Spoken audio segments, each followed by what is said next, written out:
Hello everyone, my name is Omkar, and today I will be presenting the case study 36 regarding NFL player Daniel Fowles and MRSA. So it all started in September 2015 with what seemed like a minor foot injury for the Giants tight end, Daniel Fowles. He received treatment, including a cortisone shot, but soon developed a high fever and was diagnosed with a Staphylococcus aureus infection in early October.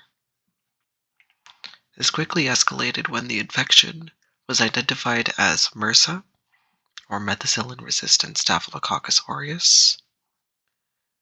The infection is resistant to most common antibiotics. He was hospitalized for weeks, even in the ICU, and doctors were concerned that he might lose his foot.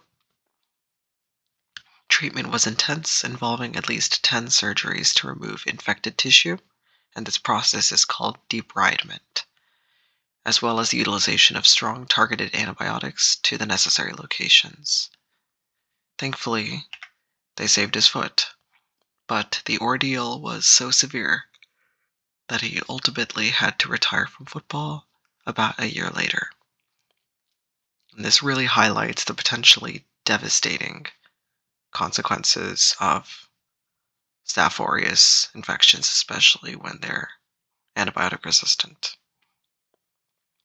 So to tie into that, why is this important from a microbiology perspective? So this case is a reminder about the threat of antibiotic resistance. So MRSA, or methicillin-resistant Staph aureus, as the name implies, shrugs off many standard antibiotics.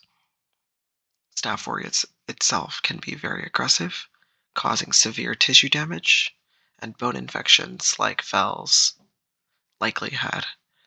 The case also shows that just giving antibiotics isn't always enough for these tough infections. For example, surgical debridement was essential for the efficacy of the antibiotics, and it points to how MRSA can spread. There are some hypotheses that it was potentially introduced during the injection or acquired in the athletic facility environment where staff can survive on surfaces. So, all in all, what can we derive from this? In summary, Daniel Fowles' story shows how a common bacterium, when resistant to antibiotics, can turn a small injury into a devastating event. And the key takeaways are the ongoing threat of MRSA, the need for aggressive treatment, and the critical role of infection control in all settings. Thank you.